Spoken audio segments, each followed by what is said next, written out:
바른 역사, 진실 추구.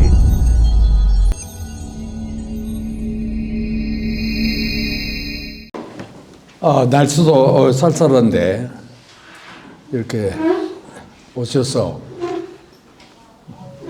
함께 대화를 나눌 수 있는 기회를 가져서 정말 저로서는 반갑습니다.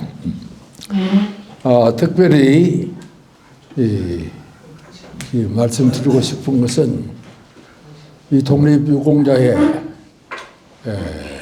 유족의 또 우리 사회단체 민족사회단체협의회 이런 단체들이 거대한 주제에 대한민국 어디로 가야 하나라는 이런 대주제를 내걸고 각 분야의 전문가 분들을 이렇게 모셔다가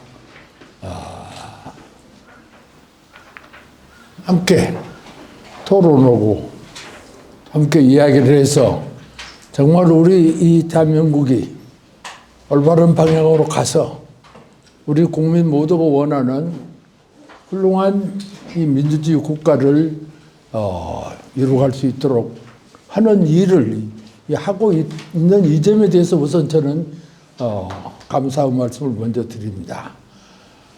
그리고 그 일환으로 우리가 너무도 잘 알고 계시는 지금부터 200년 전에 활동하셨던 이 다산 정약용 선생, 실학자, 유학자, 어떻게 보면 경세가, 또 개혁가, 또 당대의 시인으로서도 또 유명한 이런 참 우리 민족으로서 보면 어떤 보물 같은 그런 학자에 대한 그때의 생각과 오늘 지금 생각을 우리가 어떻게 한번 견뎌볼 수 있을까? 더구나 우리는 지난해 12월 4일, 12월 3일 이 무도한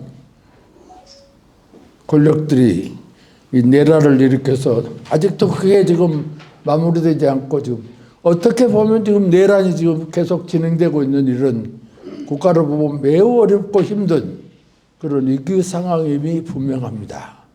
그래서 이런 위기에 우리가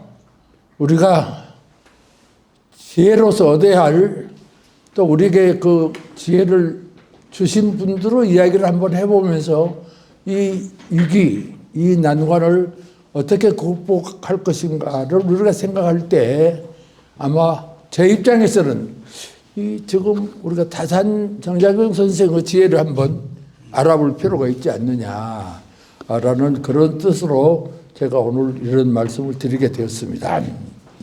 그래서 먼저 다산 정약용 선생이 지금 왜 하필이면 지금 정약용 선생이냐, 왜 정약용 선생의 이야기를 거론해야 할 필요가 있느냐, 여기에 내가 결론부터 먼저 말씀을 드리려고 합니다. 저는 오랫동안 이 다산 선생의 저서들을 읽고 또 그 글이 전부 한문으로 되어 있기 때문에 일반인들은 접근하기가 어렵다. 그래서 저는 나름대로는 다산의 그 수많은 저서 중에서 이것만은 최소한도 우리가 한글로 번역해서 우리 국민들이 읽어야 되지 않느냐 해서 오래전부터 다산 저서의 부분을 전체는 저서가 500권 이상이 됩니다. 개인의 능력으로서는 도저히 불가능해, 그걸 다 번역한다는 건 불가능한 일입니다. 그래서 저는 때때로 제가 읽어보고 이런 글들은 반드시 한글로 번역을 해서 한문을 모르는 일반 국민들이 읽을 수 있도록 해야 되겠다라는 그런 생각에서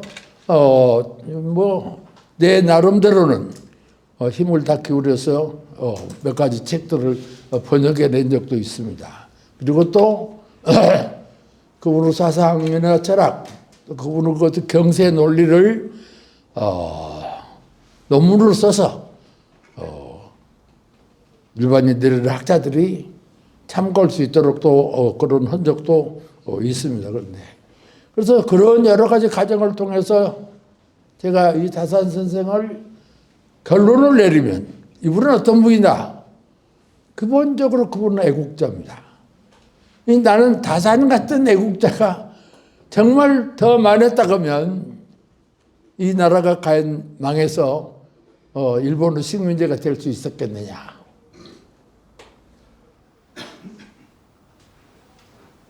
그런 어떻게 보면 참 절세의 그런 애국자다.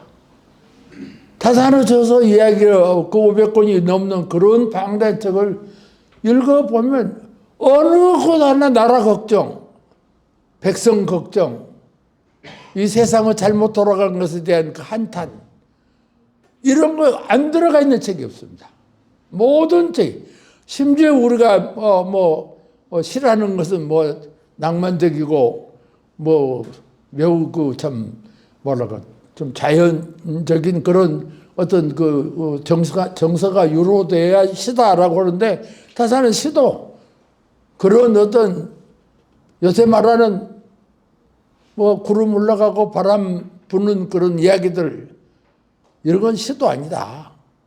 시야말로 나라를 걱정해야 되고, 나라를 근심해야 되고, 나라를 사랑해야 되고, 백성들의 아픔을 이해할 수 있는 내용으로 글을 써야만 그것도 시다. 이거 그래야 시다라고 이런 몇 가지만 보더라도 다산은 근본적으로 어떤 마음 자세가 애국이다. 나는 왜 오늘 또 다시 다산인가? 지금이야말로 이 난세, 이 난국에 우리 국민들의 애국심이 절실히 필요한 그런 때입니다. 그래서 나는 다산을 불러들여서 다산의 애국심을 좀 한 번 더 생각해 봐야 되지 않느냐.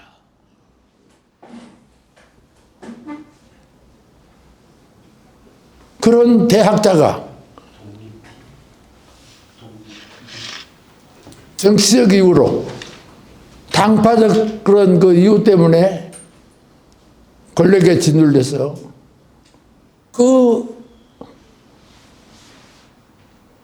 전해를 자기 경륜을 펼 수가 없이 감옥에 갇히고 18년이라는 그런 긴 유배 생활을 통해서 인생으로 보면 몰락한 처지에 있었는데도 18년 동안에 그 많은 저수를 남긴 걸 보면 애국심이 없고서는 그를 쓸 수가 없습니다. 자기 몸 하나 간수하기도 어려운, 그야말로 저 집에 고향에서 천리 멀리 떨어진 그 먼 전라도 강진이라는 그 해변가에서 그 풍토병과 싸우고 그 어려운 처지에서 고생을 하면서도 하루인들 나라와 국민을 잊어본 적이 없이, 어떻게 했으면 우리 백성들이 좀 편히 살 것인가, 어떻게 했으면 나라가 좀 이렇게 시끄럽고 나라가 가난하지 않게끔 할 것인가, 그것만을 그래 생각했다. 이 점 하나로도 다산은 정말 위대한 애국자였다. 바로 지금 우리가 내란의 와중 속에 있는데, 지금이야말로 우리 국민들의 애국심을 발휘해서 빨리 이 내란을 청산하고 내란의 불을 뽑아서 다시는 이런 일이 없도록 하기 위해서는 지금 필요한 것이 바로 우리 국민의 애국심이다. 그런 생각이 들어서는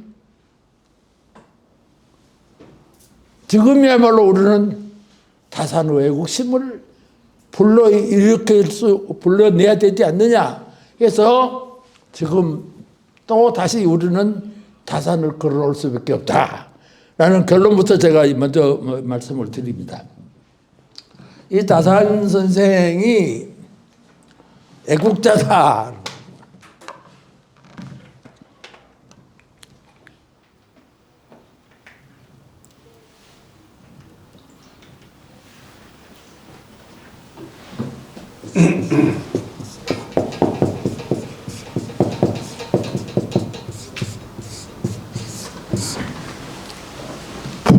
글자 5자입니다. 하늘 아래, 천하, 부, 우리가 말 부패는, 부패, 썩을 부자입니다. 썩었다. 온 세상이 썩은 지가 이미 오래다. 이미 오래다. 이게 다산이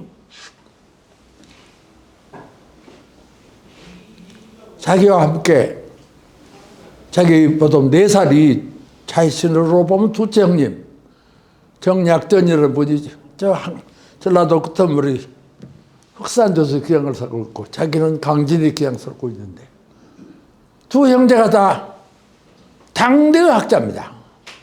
다산의 기록을 보면 우리 형님은 저보다 게을러서 저수를 많이 남기지 않았을 뿐이지 저보다도 훨씬 학문적 깊이가 깊다라고 했던 분이 바로 정약전이라는 분인데 그 두 분이 그렇게 편지를 주고받습니다. 그러니까 1년에 한두 번 그것도 18년 16년 되니까 수십 통의 편지가 오고 간 거죠. 인편에 예를 들어 목산도 홍어 장수들이 들어오면 가는 편에 오는 편에 이렇게 두 편지를 주고받고 지금 그편 우편 시설 최신 제도가 없을 때기 때문에 그야말로 편지 써서 보내고 오고 인편 아니면 안 됩니다. 누구 오고 갈 사람 없으니까 주로 장사꾼들 가는 편 오는 편에서 편지가 전해질지 안 해질지 모르니까 그것도 있어요. 보면 자기 둘이 약속을 했어요. 도장을 하나 파갖고 보내갖고 도장이 찍혀 있으면 친필이라는 것을 서로 인정하도록 글에 나옵니다.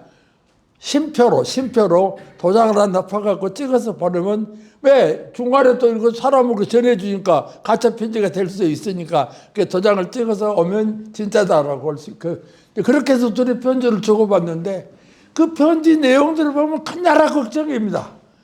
형님 지금 나라가 이 모양인데 형님은 형님대로 그렇게 지금 아무것도 못하는 유배생활하고 있고 나는 나대로 이렇게 아무것도 못하고 감시나 받으면서 유배생활하고 있으니 어떻게 됩니까? 그 주고받은 편지 하나에 뭐라고 한참 이야기하다가 이렇게 나라가 어렵습니다.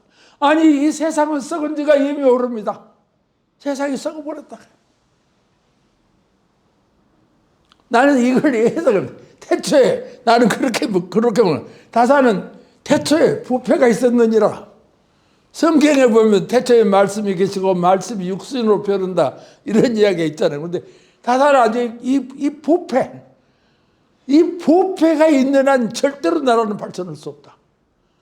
어떻게 해서 이 부패를 잡는 다산으로 저서라는 건 전부 다 부패 잡는 방법입니다. 경세표 모든 제도를 바꿔서 부패 구조를 청산하자. 목민심서 목민감들이 부패에서 벗어나서 청렴한 목민이 돼야 나라가 된다. 모든 것이 부패입니다.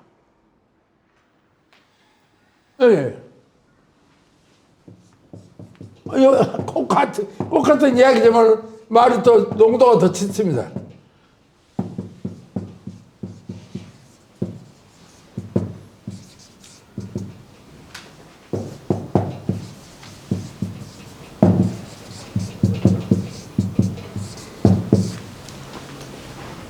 가도 부란이에요.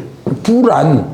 여기는 부 하나면서 썩은 것이 나는 문드러질 낮입니다. 썩어 문드러진 거예요, 지금. 불안하다. 아니, 5편 찾아보면 나오는, 국어 사전에 나오는 단어들입니다. 우리가 잘 안 써서 그러지. 세상이 썩어 문드러져 가지고 불능신이라 새롭게 바꿀 방법이 없다. 여기서 신이라는 새롭게 바꾸다 고치다. 천하가 썩어 문드러져서 새롭게 어떻게 방법이 없다. 논어를 해석할 때 이런 글이, 이거 자기 형님하고 주고받은 편지에 나온, 이거 논어를 해석하면서 무이치라고 공자가 연임금이나 순임금은 하는 일 없이도 가만히 앉아만 계셔도 천하가 태평하게 됐다. 그런데 공자가 그렇게 말하는데 세상 사람이 그렇게 받아들인데 타사는 어떻게 세상에 가만히 임금이 가만히 앉아있는데 통치가 제대로 될 수 있단 말이냐. 연임금이나 순임금은 12목 내지 22목 중국 천하를 22개로 나눠가지고 거기에 목민관을 제대로 파견해서 그들이 자기들의 능력을 제대로 발휘할 수 있도록 임금은 도와주고 보살펴줄 뿐 간섭하지 않고 일하게 해준다. 그러니까 자기는 아무것도 아는 것 같지만 세상은 제대로 돌아가고 제대로 통치가 된다. 이런 뜻으로 이 무의란 말을 썼는데, 이 무의는 뭐 우리가 보통 노다에서 나오는데 무의사상인데, 이 뭐 한원 일 없이 가만히 있어도 자연적으로 통치가 된다. 이걸 어떻게 해석하냐에 따라서 이 뜻이 의미가 새로 살아나는 건데, 공자는 언임금이나 순임금은 정말로 목민가들을 제대로 인재 등용을 잘해서 좋은 사람들이 통치하도록 능력을 발휘하도록 온갖 지원을 다 해주다 보니까 임금은 가만히 앉아 있어도 저절로 통치하는 것 같이 보인다라는 그런 뜻으로 해석을 해야지.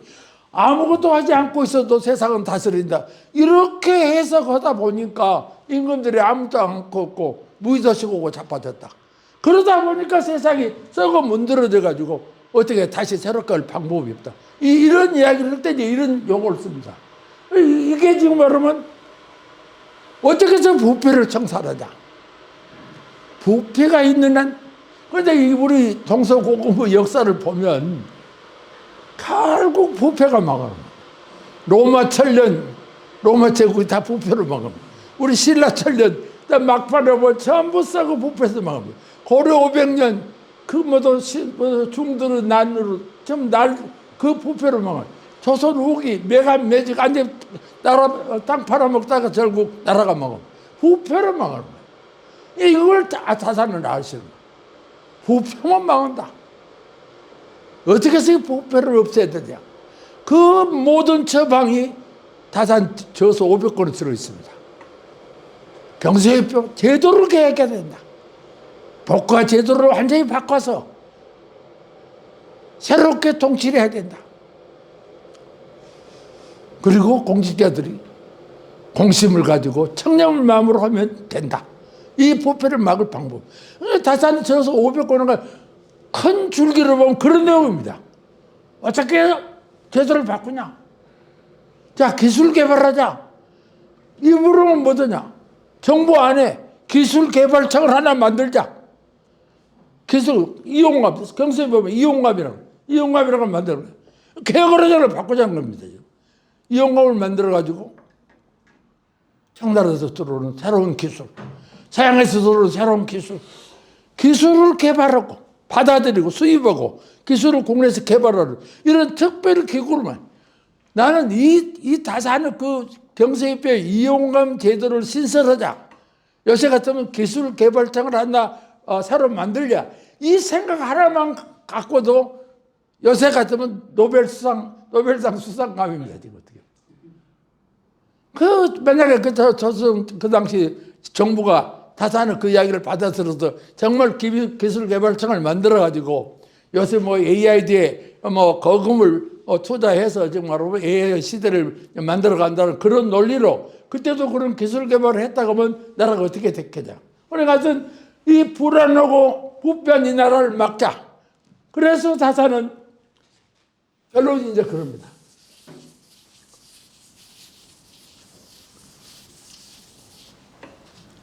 경서입회 보면은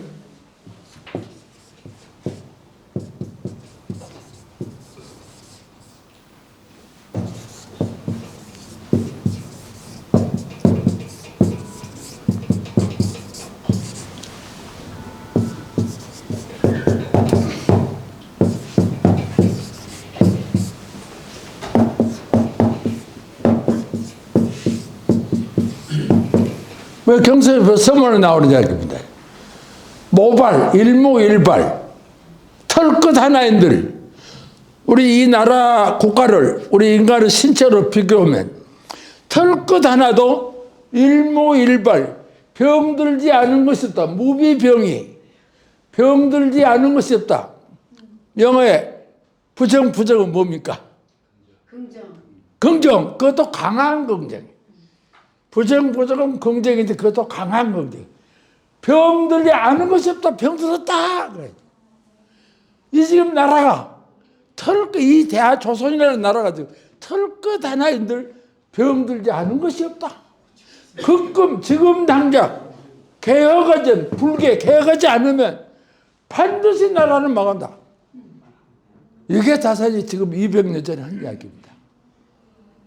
제도를, 정치를, 우리 생각을 바꾸고 고치지 않으면 나라는 반드시 망한다. 다산이 1836년에 돌아가셨습니다. 74 있고 1910년 돌아가시고 74년 1910년에 이렇게 다산의 예견이 적중했습니다. 다산 돌아가시고 74년 망해가다가 1910년 결국 일본이 나라를 꿀꺽 삼켜보고 다산 말이 정확히 적중이 된 거예요. 개혁을 안고 도봐라. 나는 바로 지금 이 이야기가 지금 가장 필요한 이야기입니다. 지금 우리 사법개혁해야 됩니다. 개혁해야 됩니다. 검찰 개혁해야 됩니다. 모든 걸 지금 개혁해야 됩니다. 이대로 두면 앞으로 내란은 계속 일어날 거고 또 독재는 계속 나오게 될 거고 어떻게 해서 이게 정말 다산 선생이 200년에 부르짖었던 대로 어떻게 개혁할 것이냐. 지금 나라는 털끝 하나도 썩지 않은 것이 없다. 윤석열 정부가 했던 짓거리들이 어서 지금 특검을 통해서 재판을 통해서 드러나고 있는데 어디 사람이 할 짓거리들을 했습니까 지금? 이래놓고도 이들은 단 한마디 반성도 단 한마디 사과도 없이 그걸 잘했다고 다시 윤호개인을 부르짖고 있는 이 판국이 지금 이 나라의 현재입니다. 이걸 그대로 두고 어떻게 나라가 되겠습니까? 어떻게 개혁하냐? 그래서 내가 어떻게 개혁하냐 다 말할 수가 없습니다. 우리 국민의 지혜를 총동원해서 정말 모든 것을 개혁해야 됩니다. 야, 다산이 200년을 그래서 지금에 미쳐서 지금 당장 개혁하지 않는다면 반드시 나라를 망한다. 얼마나 적중한 이야기입니까? 극금불개면 필망국이라. 나는 지금 이 이야기처럼 우리 지금 마음에 와닿는 이야기가 없어요. 200년 이야기가 곳곳은 지금 우리가 다산을 또 불러내는 이유가 바로 여기 있습니다. 지금도 우리 개혁하자. 헌법 고쳐야 됩니다. 지금 현행법 놔두고는 이 제왕적 헌법제도 절대 안 됩니다. 개혁해야 돼요. 사법제도, 검찰제도 그대로 둬서는 안 됩니다, 지금. 그런데 기득권 세력들은 이걸 지금 계속 저항하고 있잖아요. 아무것도 고치지 말아라. 고친다고 하면 무슨 히틀러식 독재라고 떠들고 있고 말이지. 막 방법이 없잖아요, 지금. 개혁하지 않고 그대로 놔두면 또 옛날로 다시 다 돌아가 버릴 건데.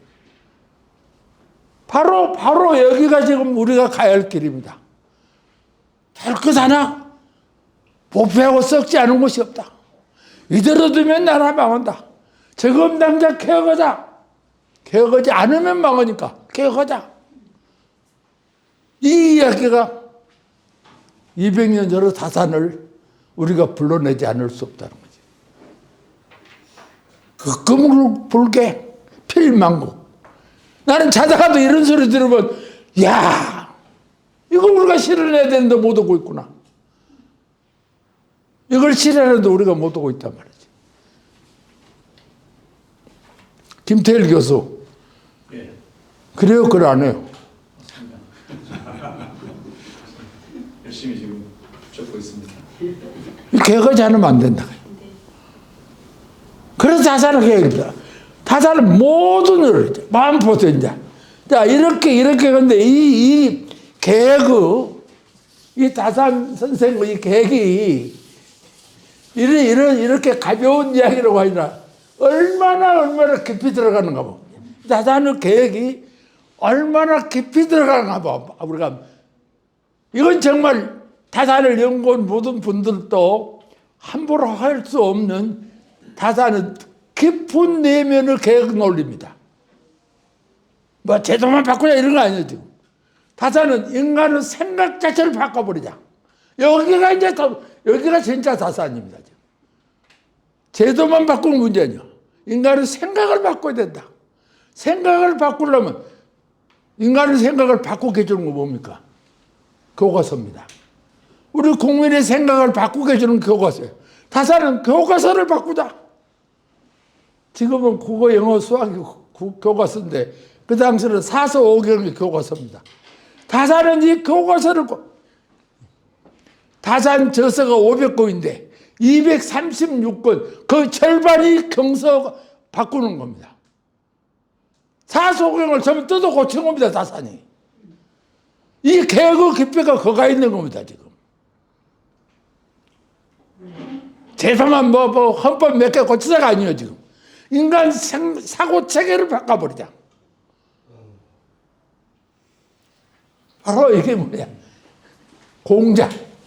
공자, 맹자.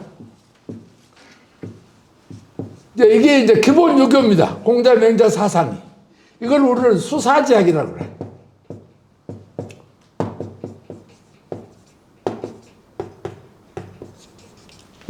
수수사수에서 공자가 강화를 했기 때문에 기본 유교 수사지학. 수사지학이 이제 세월이 지나갑니다. 이 진시황 때 사서오경을 다 불질러 버렸어. 유교를 말살시켜 버린 거예요. 진시황 때. 거기에 맹자에 보면은 임금이 잘못하면 신하들이 들고 일어나서 임금을 쫓아내 볼 수 있다라는 명자 논리가 있어요.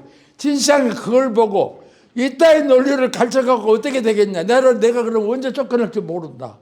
그래서 이 사서오경을 전부 다 요번쯤 갖고도 차라리 없애버려. 이 분석행위라고 합니다. 책은 전부 다 불질러버리고 갱유 유자들은 전부 잡아다 굴속에다 묻어버린 거예요. 그게 분석행위라는 게 진시황 때입니다.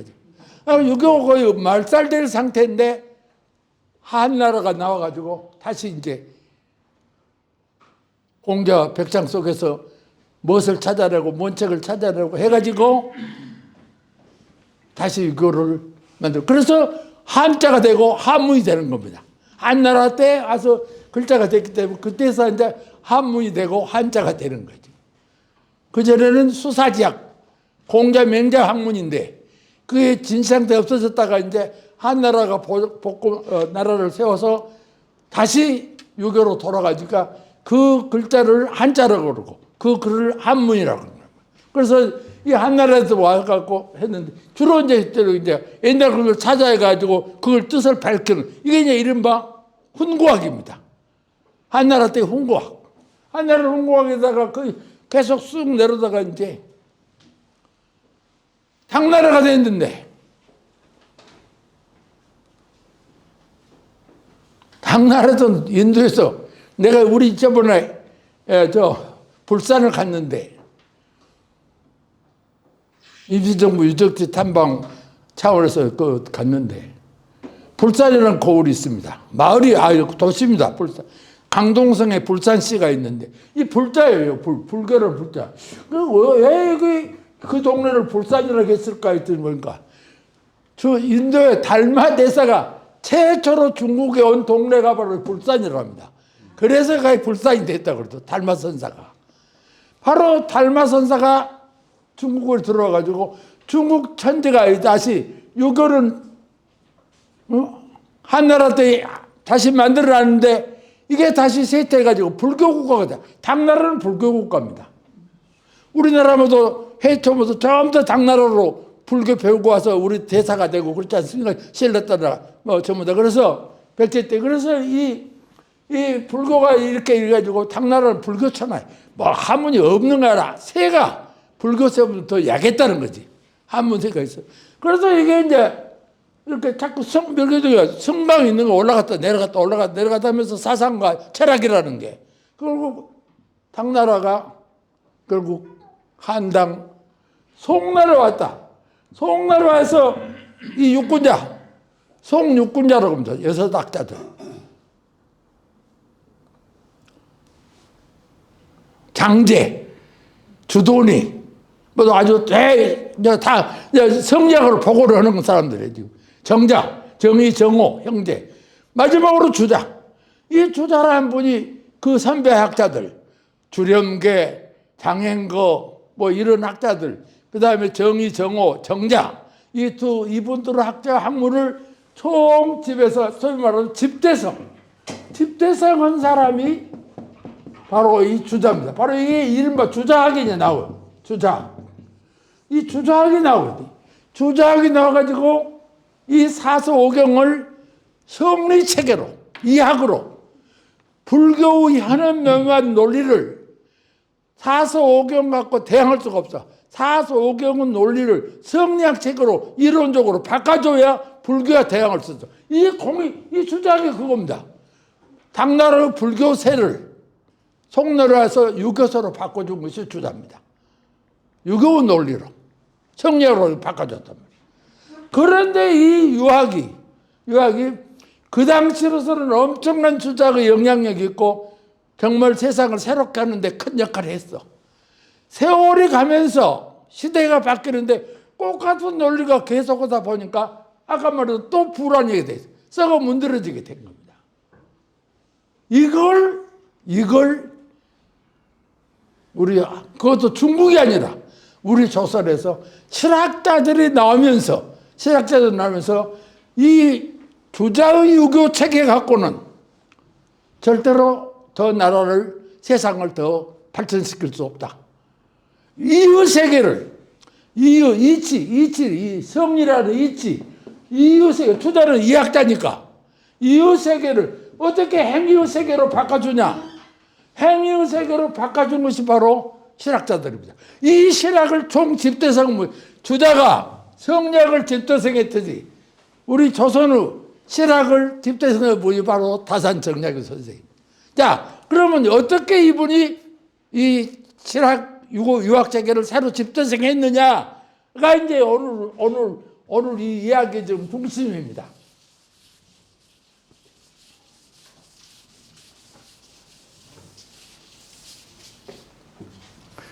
이게 내가 성균관 대학에서 13년을 석자 교수로 해서 내가 13년을 성대에서 강의했는데 이 대학에서 강의를 할 때는 학생들도 이제 이걸 해줘야 대학 강의입니다.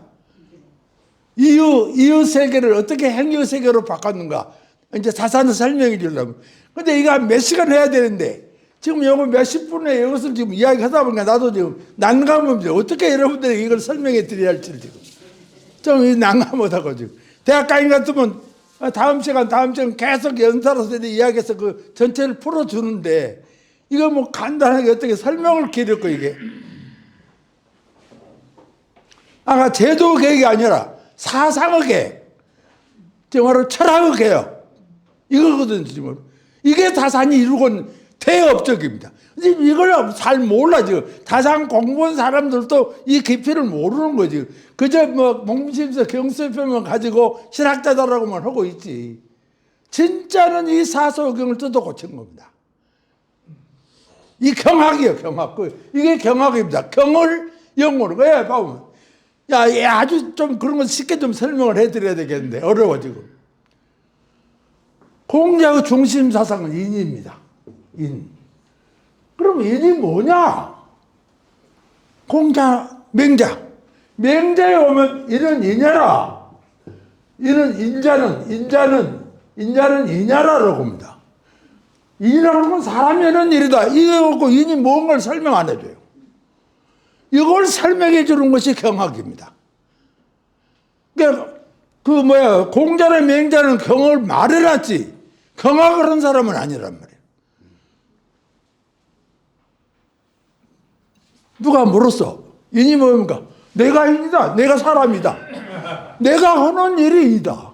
그러니까 공자는 설명할 필요가 없어요. 인을. 너희들이 내가 하는 것만 봐라. 그러면 내가 하는 일이 나는 일을 하고 있는 거다 지금. 그러니까 너는 어디에도 인이 뭐라는 말을 하나도 안 나옵니다. 누가 와서 했냐? 주자 때 와서, 아까 송나라 때 꼭 주자만요. 그 후에 정자도 있고, 이제 이런 분들이 그걸 종합한 분이 주자니까 이제 주자라고 우리가 이야기를 하는 건데, 이제 그분들이 경학자가 돼가지고 이는 뭐다고 설명을 하는 거예요. 이게 뭐냐? 사람에는 이라고 없어요. 이제 이것이 뭐냐고 걸 아까 말한 경을 연구하는 것이 경학이지. 이게 경학자라고. 주자가 전 세계적으로 최고 경학자입니다. 우리 조선으로 여러분 최고 경학자가 다산입니다. 이제 그 주자의 경학을 다산의 경학으로 바꿔버린 대개혁자가 바로 다산입니다. 주자의 경학에 머물러 있으라 싹 뜯어 고친 거지. 이게 진짜 계획이라고 했네. 내가 말씀드리는 것은 그게 바로 진짜 계획이다. 자, 일이 뭐냐? 주자가 뭐라 한 적으로 자, 좀. 이거 뭐, 어른들을 보면, 지금 사사라도 읽은 사람들은, 내가 말할 필요도 없는 이야기. 다 주자가 다 말을. 인이라. 너는 첫장 하기편을 보면 제재가 효제하자는 그 이인지 본연이죠. 거기 처음으로 인자가 나오거든. 거기 이제 주자가 인이 뭐냐? 학자로서 장기를 자랑해놔서 보면 인이 뭐냐? 주자도 기가 막힌 이론가입니다. 이론으로서는 주자가 말해서 인자는 애질이요.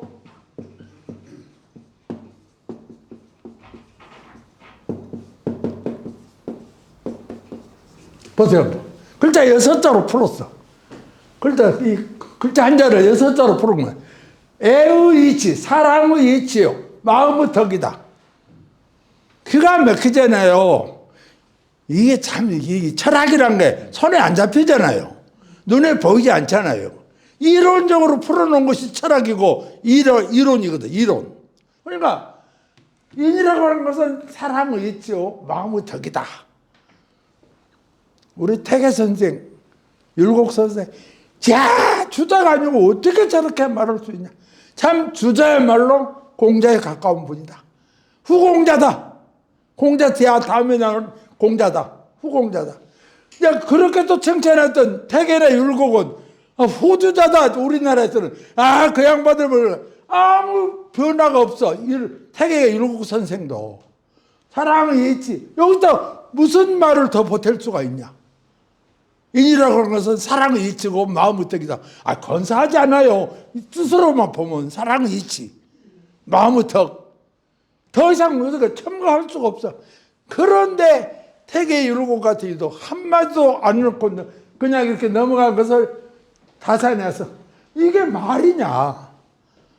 이게 손에 잡히냐? 눈에 보이냐? 자, 인을 하라고 하는데 어쩌자는 거냐, 그러면? 사랑의 이치를 어떻게 할 거냐? 마음의 덕을 어떻게 행동으로 옮기냐? 이따위로 경을 해석해 놨으니 이 세상이 썩지 않을 수가 있는가? 이게 다산이야. 이 아주 엄청난 이 코페르니쿠스적 변화가 온 거죠. 이게 뭐냐? 다산 선생 왈, 주자 선생, 뭐 때문에 이렇게 어렵게 해석을 해놨습니까? 나는 좀 쉽게 해석을 하겠습니다. 보세요. 인이라고 하는 것은 사람이 둘 아니냐. 글자 자체가 봐라. 사람이 둘이다. 이인지제서는 인이라. 두 사람 사이에 상대방에 잘해주는 것이 인이다. 이렇게 쉽게 해석을 해야 인이 행동으로 나오지. 인을 사랑의 이치니 사랑의 덕이라고 이야기해서 무슨 의미가 나오냐고요. 한번 여러분들 한번 생각해 보세요. 어때요, 윤 총장? 예, 그렇습니다. 사람이 둘이요, 글자가 이렇게 썼다 만들어진 거예요. 두 사람 사이에. 예, 그런데 세상사는 전부 두 사람을 이룩된다.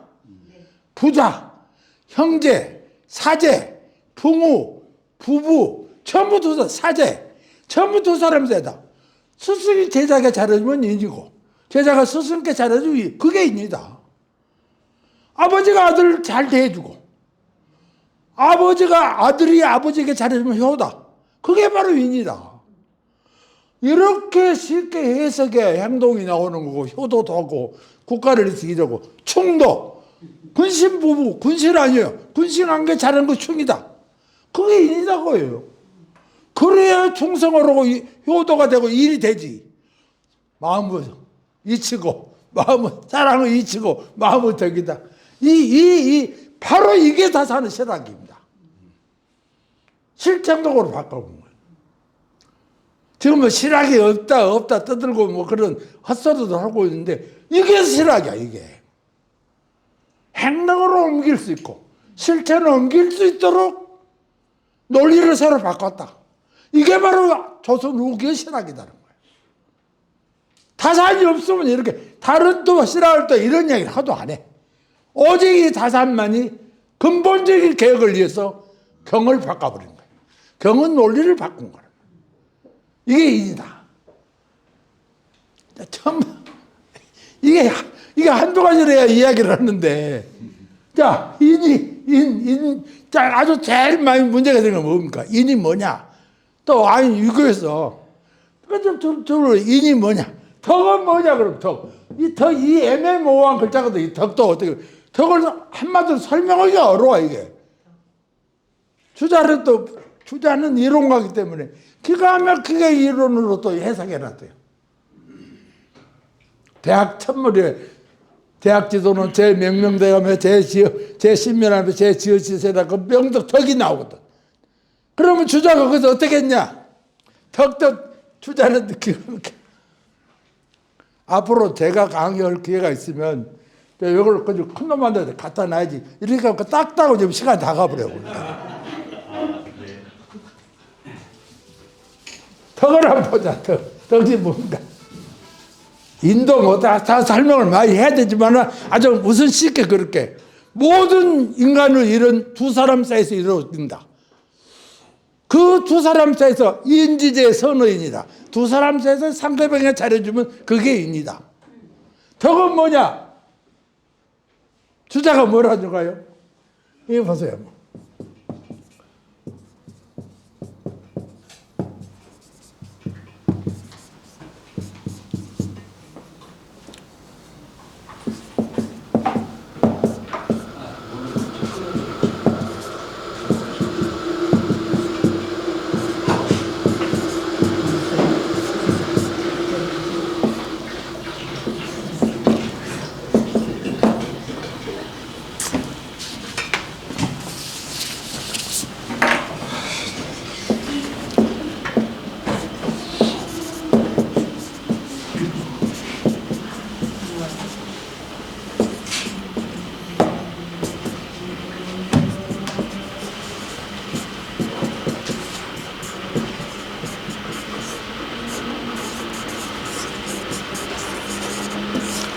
그 말 그래요, 볼 때.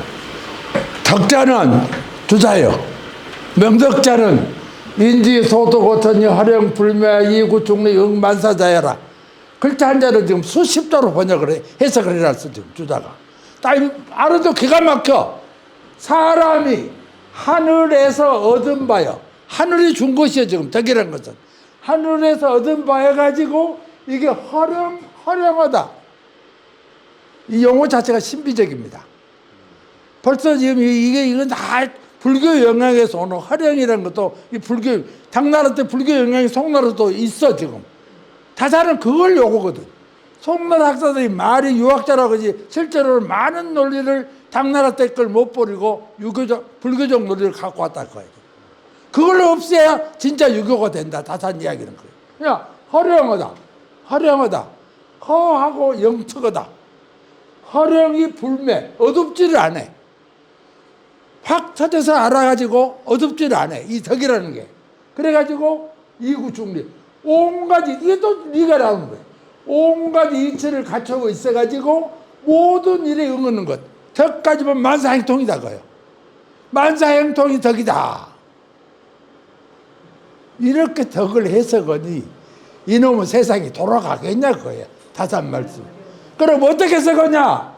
이것도 그렇게 글자 만든 자의를, 글자를 만든 본의를 알아야 된다. 덕은, 여봐.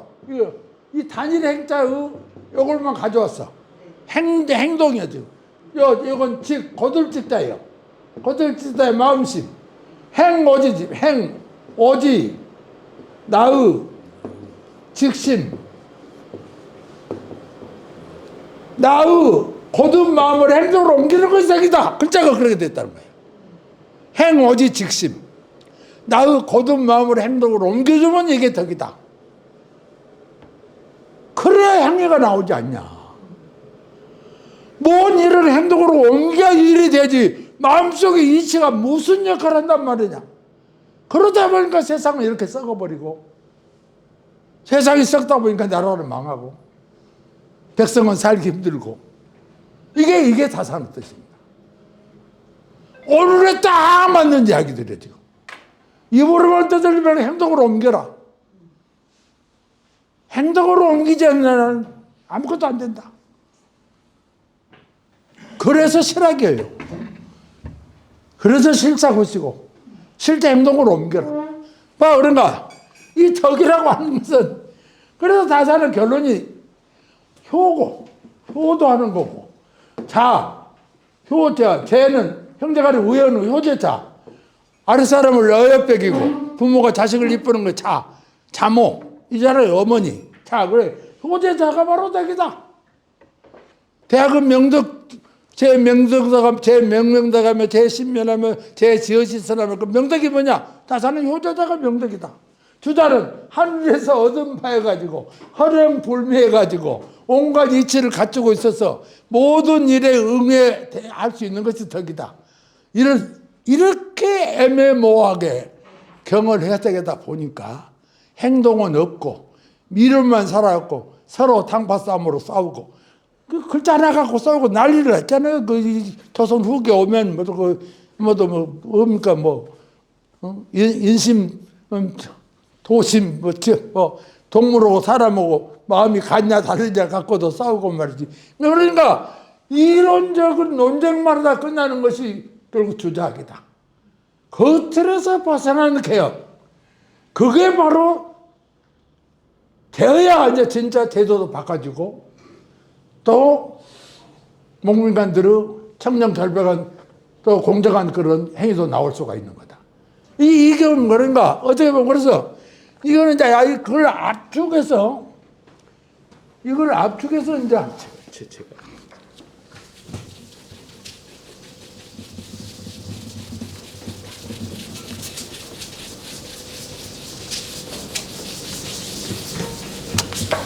이걸 압축해서 이제 이야기를 하는 게 다산을 그래.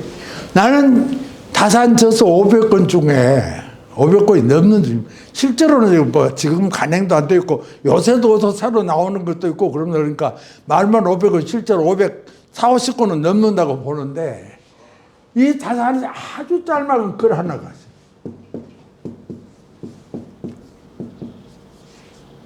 원덕이라는 글입니다. 덕의 근원을 밝힌다. 덕이 뭐냐? 이 글 한 편에 짤막한 논문입니다. 다산은. 이 짤막한 논문 하나가 어떻게 보면 나는 다산의 경학을 대표하고 다산의 철학과 사상을 대표하는 글이다. 내가 지금 이거 원문을 하나 좀 내가 그런 것도 잘 못하니까 지금 누가 빼줬으면 하나 내가 여러분까지 이 원덕이라는 것을 나눠드렸으면 좋았었는데 한번 나중에라도 보세요. 번역문 인터넷에 들어가면 고전 번역으로서 예주왕 선서 들어가서 원덕 오면 금방 다 찾아볼 수가 있습니다. 원덕 이게 뭐냐 그러면 이게 이제 이 소위 말하면 성리학 체계를 다산의 새로운 경학 체계로 바꾼 그야말로 다산의 아주 아무도 제대로 언급하지 않았던 독특한 다산 철학이 들어있는 이 글이 바로 이 원덕이라는 겁니다. 바로 아까 덕을 내가 했던 대강은 아까 내가 설명을 드렸는데 더 구체적으로 설명한 거예요. 이 중용이라는 책 딱 중용을 열면은 세 글귀가 나옵니다.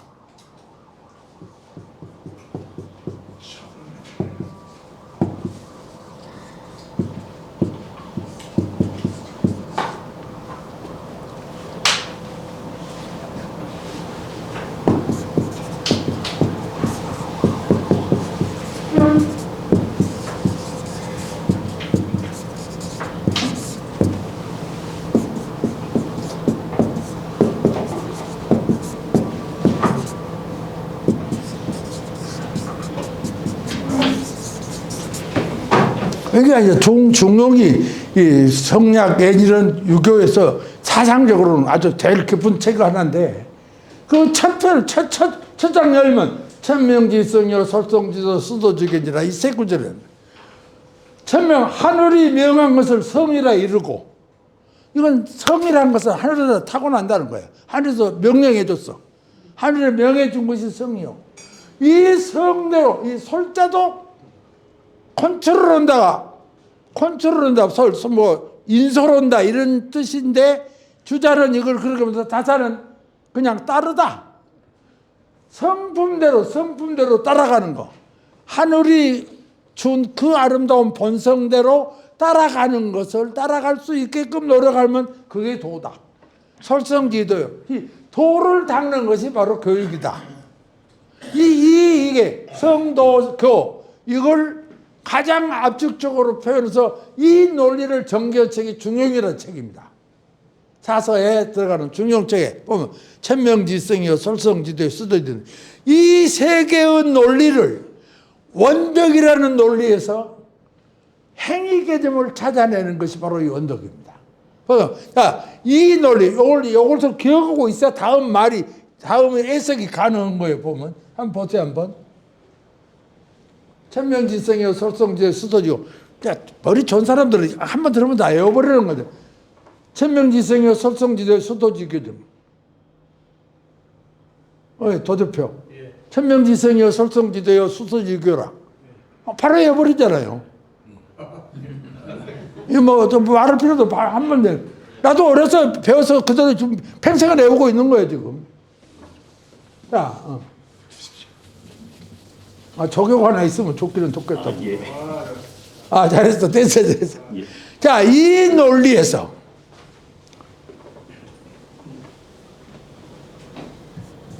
요 원덕입니다. 시작이 원덕 원문에 그대로 적는 거예요. 지금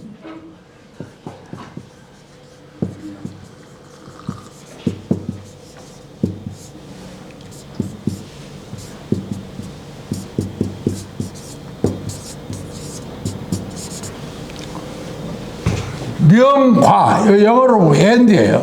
여라는 것은 명과 도로 인하여 아까 천명지성 솔성지도 거기 나왔잖아요 지금. 명과 도로 인해서 성의 이름이 나온다.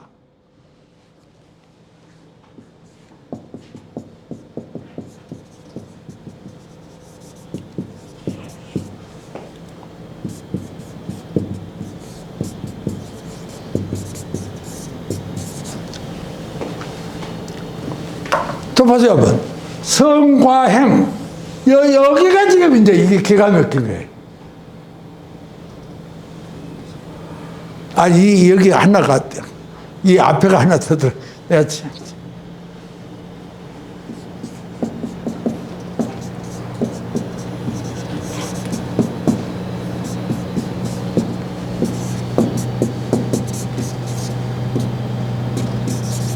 여기가 요리 들어가요. 이거 먼저인데. 인기의 나와 남. 이 한문에서 자기를 말할 때 항상 기요. 오 기가 자기입니다. 남을 말할 때는 항상 사람을 남이요. 상대방을 말할 때 인을 씁니다. 인에는 자기가 포함이 안 되는 거 항상. 나와 남으로 인하여. 나는 이것이 우리 지금 동서양에서 유학을 통해서 이 말을 한 사람은 다산뿐이 없어. 여기가 어떻게 해서 다산은 이 생각을 했는가를 나는 지금도 알 길이 없어요. 나와 남으로 인해서 행이라는 이름이 있다. 나와 남으로 인해서 행이 없으면 나와 남 관계는 이룰 때가 있지 않습니다. 아주 내가 유행가로 내가 가끔 그 이야기를 하는데 유행가의 말이죠. 사랑은 나무나 하나 있죠. 사랑은 나무나 하나 그거 있죠. 누가 어떤 가수가 불렀는가 몰라도 나는 다도 모르고 한 줄만 아는데 사랑은 나무나 하나 눈이라도 마주쳐야지 그러지 않아요? 눈 마주치는 것이 행입니다. 사랑을 아무나 하나. 눈이라도 마주쳐야 사랑이 되는 거지. 인과 나무 관계는 행이 있어야만 관계가 된다. 눈을 마주치는 것이 바로 행이다는 거예요. 내 대해서 타사는 걸어내서 그때 그 노래가 없었기 때문에 안 했는데 내가 거기다 붙인 거예요. 보세요.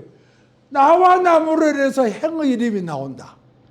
봐, 그래서 또 그런데 아까 이 성과 행, 타고난 아름다운 성품, 부모를 존경하고 싶은 마음, 부모가 자식을 사랑하고 싶은 마음, 그 근본적인 성을 행동으로 옮기는 것이 바로 덕이다. 행동으로 옮기지 않으면 덕이 나올 수가 없다. 이 대목이 도성, 그래서 끝에 뭐라고 도성 불능유덕. 성만 가지고는 덕이 될 수 없다. 공자, 맹자는 아닌데도 주자, 정자, 주자고 와서는 성만 가지면 말상 해결이다. 다사는 천만의 말씀이요. 성만 갖고는 아무것도 될 것이 없고 성에다가 행동이 나와야 일이 되는 것이요.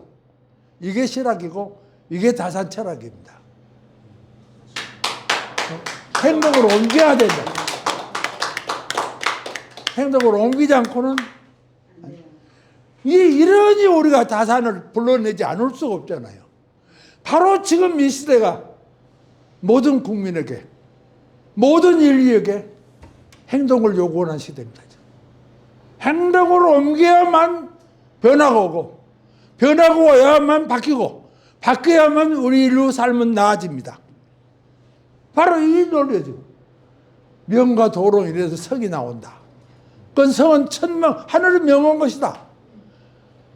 그런데 나와 나무로 인해서 행동이 있다. 그런데 타고난 성품을 행동으로 옮겨야 덕이 된다. 성만 가지고는 안 먹어요. 여기 나와요. 뒤에 도성 불능이 덕이라. 성만 가지고는 덕이 될 수 없다. 성에다가 행을 보태야만 된다. 이 행을 찾아냈다. 바로 우리가 지금 요구하는 바로 지금 오늘의 행입니다. 우리 국민들이 강화문에서 여의도에서 남태령에서 싸우지 않았으면 지금 윤석열이나 물러가도 안 해요. 행동으로 옮겼기 때문에 지금 바뀌는 겁니다. 바로 행동, 행위, 이게 다산, 이게 실학. 이론만 이론이죠, 주자. 그 시절에는 나는 그래, 주자는 나쁘다고 그래요. 중세의 시대는 그것만 갖고도 충분히 세상이 돌아갔어. 세상이 타락해 가고 역사가 변화하고 바뀌면서 이제는 이름만 갖고는 안 된다. 여기에 행을 붙여야 역사가 진전하고 진보적 논리가 나온다. 이것을 우리에게 가르쳐준 분이 다사이다. 그러니까 다산하면 실학다산해갖고 뭐고 뭐고 떠들고 어떠한데 다 좋은 이야기예요. 그렇지만은 다산을 이야기했던 이 근본적인 변화, 근본적인 개혁, 인간 사고 체계를 바꿔버리자. 이의 세계를 행의 세계로 바꾸자. 줄이다 죽이다 아무 의미가 없습니다. 죽이면 뭐하고 줄이면 뭐합니까? 행위가 있어야 되지. 결론적으로 행위가 나와야만 역사가 되고 역사가 바뀌고 역사가 변화를 이루고 있습니다. 행위 없이는 안 된다. 그래서 이런 엄청난 논리를 개발해서 우리에게 가르쳐준 분이 바로 다산입니다. 그러니까 다산이 어떻게 적당히 머리가 좋아서 시를 잘 읽네, 글을 잘 읽네, 책을 많이 써쓰네, 이런 모든 것도 다 훌륭한 이야기지만은 근본적으로는 이런 아무도 남이 생각하지 못한 논리들을 이건 알게 나와 나무로 인해서 행이 나온다. 두 관계가 되려면 행이 없으면 안 된다고요. 사랑이라는 것도 눈이라도 마주쳐야 서로 한번 안아주고 싶고 생각이 나지. 눈도 안 마주치면 아무것도 안 된다는 거예요. 그게 눈 마주치는 거 그게 행이다. 그게 나는. 더 이상 어떻게 이걸 설명하기 어려워. 내가 묘하게 그 유행가를 내가 발견한 거지. 말이 맞잖아요. 그게. 맞아. 눈이라도 마주쳐야지. 눈을 마주치는 게 행위거든. 그래 한번 뭐 사고 싶은 생각도 나고 그러지. 눈에 안 맞춰주고 어떻게 뭐 변화가 올 수가 없잖아요. 지금. 바로 그렇게 그래서 야 이게 유명히 원덕이라는 글이 이 소위 말하면 성리학 체계를 실학 체계로 바꾼 위대한 논문입니다. 이 성리학 체계를 실학 체계로 바꾼 논문. 그런데 이렇게 이런 걸 해보면 실학이 있다 없다 이거 이야기거리가 안 되는 거예요. 뭐 계몽주의 학자들이 만들어낸 말이지 실학은 본래 없었다. 이렇게 있잖아요. 이렇게 이게 실학인데 행위를 발견하는 것이 실학이야 말로. 뭐 누구요? 성호 이익이나 판계 유영호이나 그분들도 가장 실천을 강조하거든. 실천이 없는 논리는 무효다. 이제 그걸 이어받아서 종합적으로 집대성은 분이 바로 다산 정약용 선생님. 아주 체계적으로 이렇게 중간중간에 했던 한두 마디 말이 아니라 아주 이런 근원적인 논문을 통해서 다산은 행위 개념이 없이는 아무것도 이룩되는 것이 없다. 역사는 행위 함께 간다. 행위가 없으면 안 된다. 바로 이 행위라는 글자. 이게 그래서 내가 쓴 글에 보면은 이의 주장학에서 행의 다산학으로 그런 논문이 하나 있습니다. 어떻게 해서 이의 세계를 행의 세계로 그게 바로 코페르니쿠스적 어떤 변하고 그 정말 개혁이라고 그 말이죠. 그래서 이런 의미로 해서 이 다산 정약용 선생님의 철학이 그런데 이제 이게 결론으로 저는 지금 우리가 지금 오늘 제가 결론을 이제 내고 싶은 것은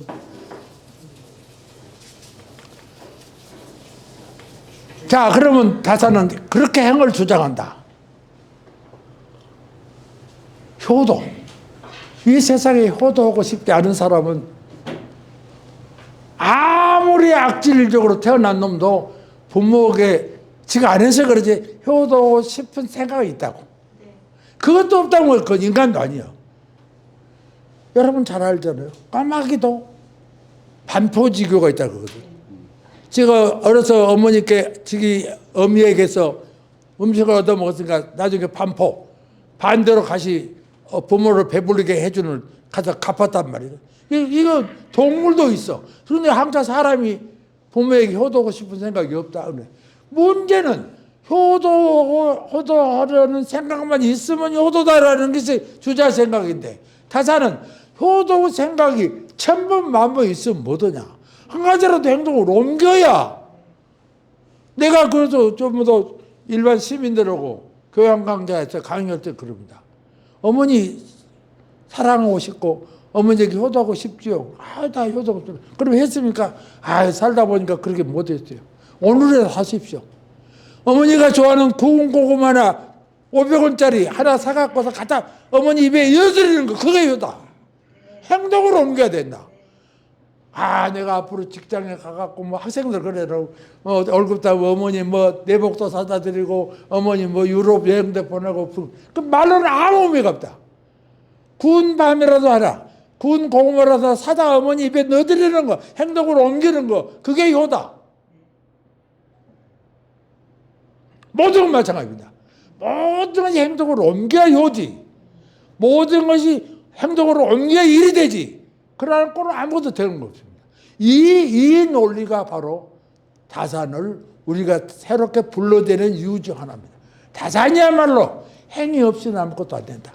아까 말해도 세상은 썩어버린다. 세상은 썩어 문드러져 버린다. 행위가 나올 때 부패도 막을 수 있고 불안도 막을 수가 있다. 그래서 다산은 결론이 이 총체적인 거에서 그러면 어떤 행위를 해야 되냐? 실천을 옮기는 것이 행위인데 글자 두 자를 다산을 강조합니다. 공과 염을 강조합니다. 공염, 공하고 염해라. 공정하고 공평하고 청렴해라. 특히 지도자들, 특히 공에 힘쓰는 사람이 뭐예요? 나는 이걸 다 강조해요. 그래서 이 공무원들에게 이 명패를 달고 다녀야 된다는 거예요. 공에 힘쓰는 사람들이요. 왜 니들 공에 힘쓸 놈들이 그 살짝 욕심만 부리고 있냐.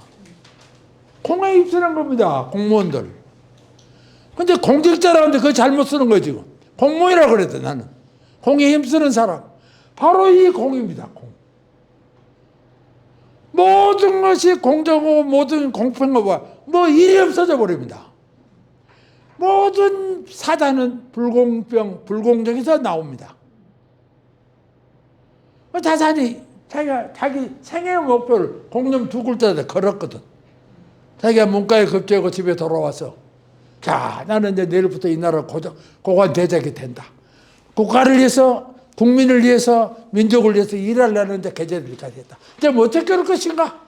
나는 앞으로 공념으로 살겠다. 자기 각오를 다산이 써가면서 나는 공과 염을 통해서 내 온 정성을 바쳐서 나라를 위해서 임금을 위해서 국민을 위해서 내가 일하겠다. 바로 이 공명. 그러니까 아까 이 모든 행위는 아까 행위가 중요한데 이 행위는 공과 염으로 돌아올 때 이게 나라도 살고 백성도 살고 자기 자신도 삽니다. 공념으로 돌아가자. 아니 공정하고 청렴해버리면 뭐 문제가 있어요. 모든 사단은 공정하지 못하고 청렴하지 못해서 벌어지잖아요. 나라가 어지러운 것도 임금이 쫓겨나고 대통령이 쫓겨난 것도 공념 못해서 쫓겨난 거 아니죠. 자, 그래서 나는 이 대한민국 어디로 가야 하나? 공념의 세계로 가자. 공념으로만 가면 만사가 다 해결된다.